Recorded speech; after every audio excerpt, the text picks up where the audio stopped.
Assalamualaikum warahmatullahi wabarakatuh. Kami dari kelompok 2 akan mempresentasikan hasil kerja kami yang berjudul mengamankan sistem. Kami yang beranggotakan 5 orang, saya, Nelly Oktalia Sari, dan keempat rekan saya. Nama saya Santika. Nama saya Fitriyanti. Nama saya Nur Aida Sari.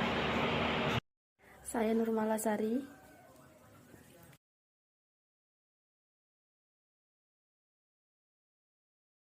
Di sini saya akan melanjutkan materi yang pertama, yaitu definisi keamanan sistem.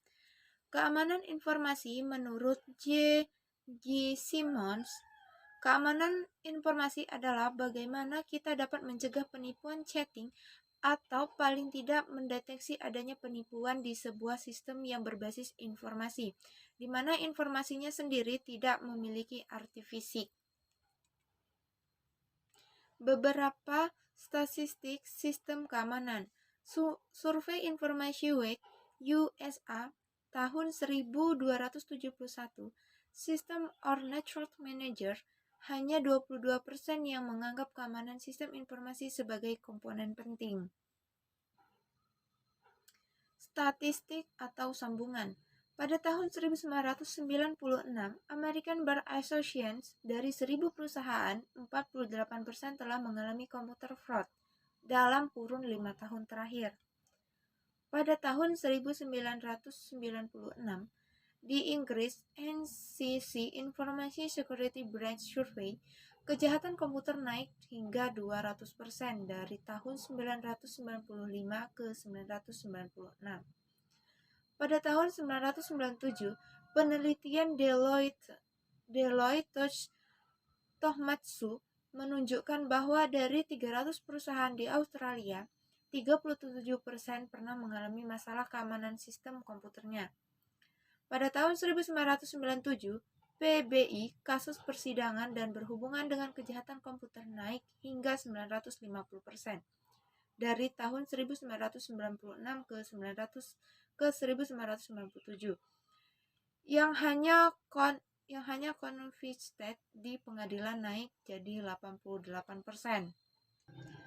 Pada tahun 1999, Computer Security Institute atau CSI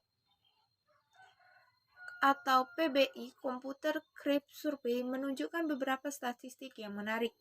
Seperti misalnya ditunjukkan bahwa distrust worker atau orang dalam merupakan potensi attack dan abuse yang sangat cepat. Hingga saat ini jumlah kelemahan sistem informasi yang dilaporkan ke Bugtrust meningkat 4 kali lipat semenjak tahun 1998 sampai dengan tahun 2000. Dari 20 laporan per bulan menjadi 80 laporan per bulan. Tahun 2000, Ernst & Young Survey menunjukkan bahwa 66% responden menganggap security dan privasi menghambat inhibited perkembangan e-commerce. Tahun 2021, virus Zika mengirim file dari hard disk korban. File rahasia bisa tersebar. Workorder Red menyerang sistem EEC, kemudian melakukan force scanning dan menyusut ke dalam sistem informasi yang saat ini hingga ditemukan. Tahun 1988, Zmail dieksploitasi oleh RT Morris sehingga melumpuhkan internet. Diperkirakan kerugian mencapai 100 juta. Morris dihukum denda 10.000. 10 Maret 1997, seorang hacker dari Massachusetts berhasil mematikan sistem telekomunikasi sebuah airport lokal atau Worcester, Mass, sehingga memutuskan komunikasi di control tower dan menghalui pesawat yang hendak mendarat. 7 Februari 2000 sampai dengan 9 Februari 2000, Distributed Denial of Service (DOS) attack terhadap Yahoo, eBay, CNN, Amazon, ZDNet, eThread diduga penggunaan program Trino TFN. Maret 2005, seorang mahasiswa dari UCSB dituduh melakukan kejahatan mengubah data-data nilai ujiannya. Dia melakukan hal tersebut dengan mencuri identitas 2 orang profesor.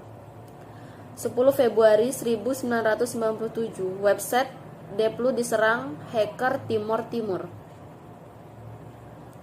Januari 1999, domain Timor Timur diacak-acak dengan dugaan dilakukan oleh orang Indonesia.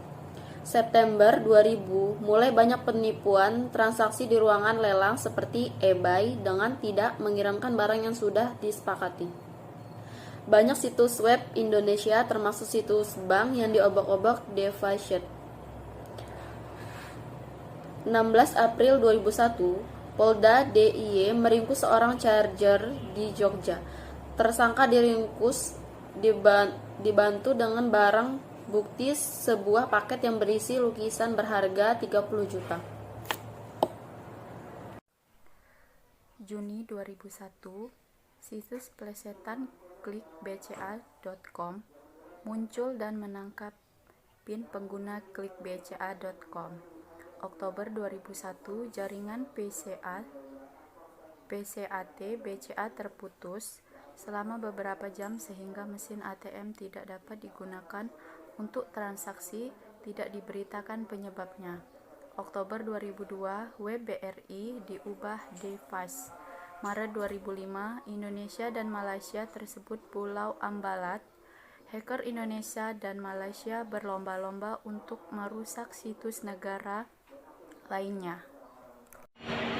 Untuk selanjutnya, meningkatkan kejahatan komputer. Transisi dari single vendor ke multi vendor, sehingga lebih banyak sistem atau perangkat yang harus dimengerti dan masalah interoperability antar vendor yang lebih sulit ditangani. Meningkatkan kemampuan pemakai di bidang komputer, sehingga mulai banyak pemakai yang mencoba bermain atau membongkar sistem yang digunakannya. Mudahnya diperoleh software untuk menyerang komputer dan jaringan komputer. Kesulitan dari penegak hukum untuk mengejar kemajuan dunia komputer dan telekomunikasi yang sangat cepat, sehingga kompleksnya sistem yang digunakan semakin besar. Semakin banyak perusahaan yang menghubungkan sistem informasi dengan jaringan komputer yang global seperti internet. Hal ini membuka akses dari seluruh dunia. Aspek keamanan. Menurut Garfinkel, aspek keamanan komputer terdiri dari 1. Privacy atau confidentiality adalah usaha untuk menjaga informasi dari orang yang tidak berhak mengakses. Contohnya, penyadapan dengan program sniffer. Integrity, usaha untuk menjaga informasi agar tetap utuh, tidak diubah, baik ditambah maupun dikurangi kecuali mendapat izin dari pihak informasi. Aspek keamanan.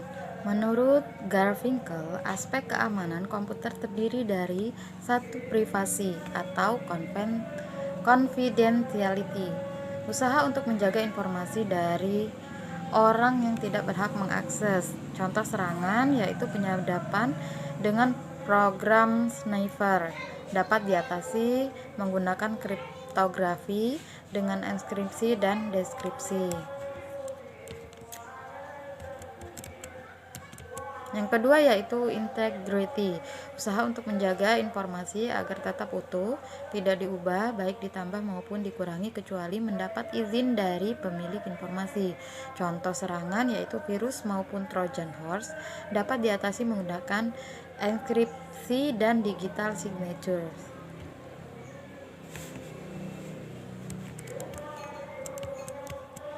Yang ketiga yaitu authentication, yaitu metode untuk menyatakan bahwa informasi betul-betul asli atau orang yang mengakses memberikan informasi adalah betul-betul orang yang dimaksud. Penggunaan akses kontrol seperti login dan password adalah salah satu usaha untuk memenuhi aspek ini. Yang keempat yaitu availability, yaitu informasi tersedia manakala dibutuhkan.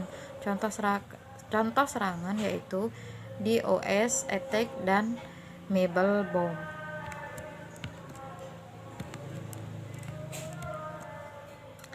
Yang kelima yaitu access control, mekanisme untuk mengatur siapa boleh melakukan apa. Ya, contohnya biasanya menggunakan password. Yang kedua, adanya kelas atau klasifikasi. Yang keenam yaitu non-repudiation. Aspek ini menjaga agar seseorang tidak dapat menyangkal telah melakukan sebuah interaksi. Keamanan sistem yaitu terbagi dari 4 macam. Yang pertama yaitu serangan interruption, yaitu perangkat sistem yang menjadi rusak atau tidak tersedia. Serangan dituju kepada ketersediaan atau availability dari sistem. Contohnya denial of service attack. Yang kedua, interception. Serangan ini pihak yang tidak berwenang berhasil mengakses aset atau informasi. Contohnya yaitu penyadapan. Yang ketiga, yaitu serangan modifikasi. Pihak yang tidak berwenang tidak saja berhasil mengakses, akan tetapi dapat juga mengubah temper aset.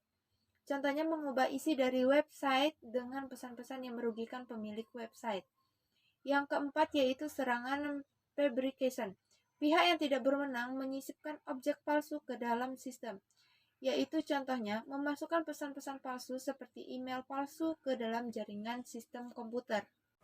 Itulah sedikit penjelasan dari kami kelompok 2 keamanan sistem. Apabila ada kesalahan dalam tutur kata, kami mohon maaf. Kami akhiri. Wassalamualaikum warahmatullahi wabarakatuh.